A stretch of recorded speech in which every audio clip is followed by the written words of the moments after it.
But now and then you'll come across a young man, in the case of Morehouse, all male, Spelman, all female. You'll just say, gosh, that kid ought to be at Morehouse. That's the one I'm asking you to help me with, please. And when your ship comes in, send a check to Morehouse to help us build our endowment, please.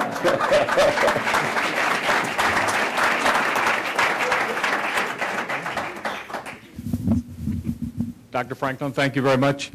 You're in an unusual position at an unusual time to address some of the pressures on the American family. I wonder if you could give us some of your personal thoughts of, now that you're securely in the lead at Morehouse, on what you'd like to accomplish from your position.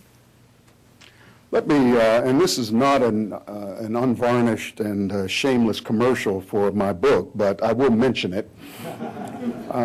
2 years ago, I published a book titled Crisis in the Village, Restoring Hope in African American Communities, Crisis in the Village.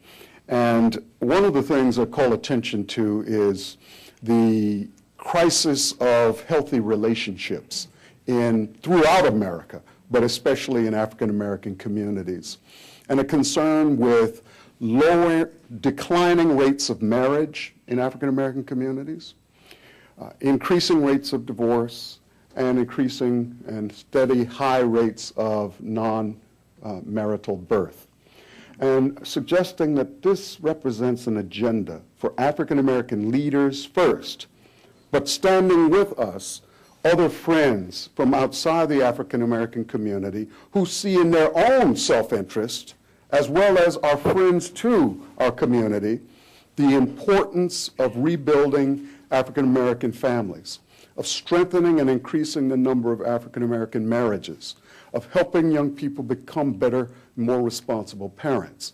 And so I'm encouraged by the energies that I see afoot now, some of the work that people like Bill Cosby and others have called for, but many other organizations beginning to pay more attention to this set of issues. And I'm urging there's 60,000 African-American churches in America, 60,000. And I said every one of those congregations ought to have some program during the course of the year that addresses the issue of healthy dating, of healthy relationships, of healthy marriage, healthy families, and the like. And so it is beginning to happen, but again, I think we need more encouragement. The Annie E. Casey Foundation has made this a major priority. If you see their website, you'll see some of the terrific resources and I've worked with them that we've produced on this topic. How do we create and stir a kind of citywide, village-wide movement to talk about what it means to be in a healthy relationship, so that we can decrease the number of batterings and spousal and domestic violence, of child abuse, so that we can focus on how we can really grow if we are in a healthy relationship, and the importance of communication, the importance of nonviolent conflict resolution. And some of the basics that many adults take for granted, a lot of our kids are clueless about how to negotiate this difficult zone. And so a lot of people end up in bad trouble and end up incarcerated because they've never learned how to negotiate that intimate relationship. And sooner or later, someone gets hit, someone gets hurt, and lives get ruined unnecessarily. Meanwhile, we continue to teach our subjects and preach our sermons and go on with business as usual.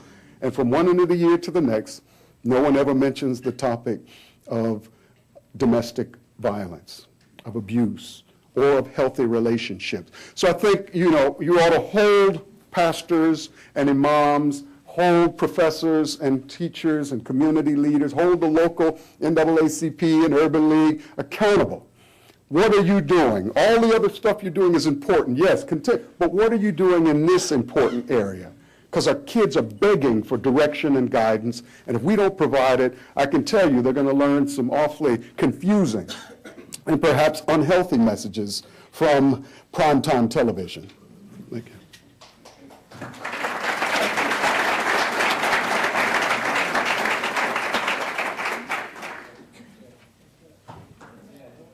This is going to be an extension, I believe, of the last question. Young men who attend Morehouse and their families obviously have a high respect for education. That does not appear to be the general attitude among young men, particularly in high school and below. What suggestions can you offer to increase the respect and desirability of attaining educational excellence? That's a great question. There's a role for all of us to play. Those of us, particularly in African American and Latino communities, have the heavy lifting to do, and we need friends and partners outside the Black and Latino community to help us with this heavy lifting. So obviously providing support and funding for programs that lead in this way.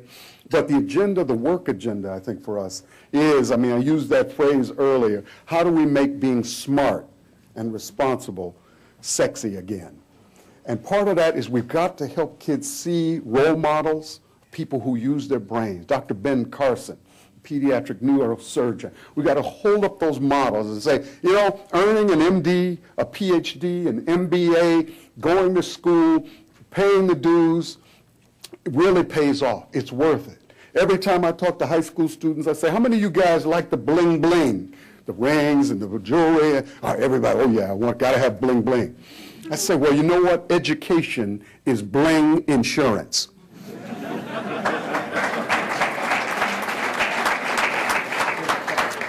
You really want to drive that car and wear that clothing and live in that house and all the stuff you see on these MTV and BET videos, you have to do some work. You have to study. Bruno Bettelheim says it's just basic middle-class bourgeois morality. In other words, you delay gratification today and it will pay off in the future.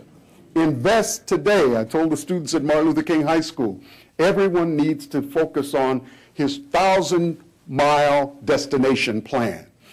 The Chinese philosopher Lao Tzu. Every journey of 1,000 miles begins with one step. One step. And so I said, I want you guys to talk to me today about your 1,000-mile destination. And some of them said, I want to be a doctor, and so I want to be a businessman, I want to be a rapper, I want to be an NBA star. Fine. All right, that's your 1,000. What are you going to do today? Oh, well, I don't know. Well, I'll tell you what you do today. The one step today and tonight and tomorrow and the day after, study, stay in school, graduate, work, get a job. Your parents will love that if you say, I want to work. I'd like a job. And delay starting a family until you can afford it, until you're ready. Those basics will enable you to have more bling than you can count at night. But the other side of this important question is the policy role. I really want to express appreciation for what Governor Strickland is doing in his Closing the Achievement Gap initiative. And now that I'm reading about it and learning more, I intend to talk to other state leaders as I travel around the country and recruit for Morehouse and invite them to Morehouse. Take a look at what Ohio is doing. Look at what Governor has done with $20 million. And everyone kind of gets the math on this. If it costs $88,000 per year to incarcerate a juvenile, $88,000, and only $9,500 to keep them in school, educated.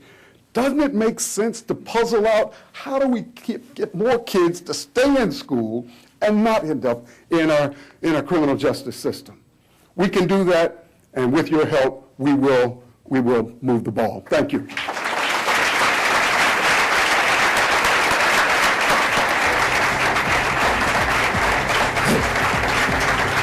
We have been listening to Dr. Robert Franklin, president of Morehouse College, as part of our Key Diversity Thought Leadership Series. Thank you, Dr. Franklin. Thank you, ladies and gentlemen. This forum is now adjourned. For information on upcoming speakers or for podcasts of the City Club, go to cityclub.org.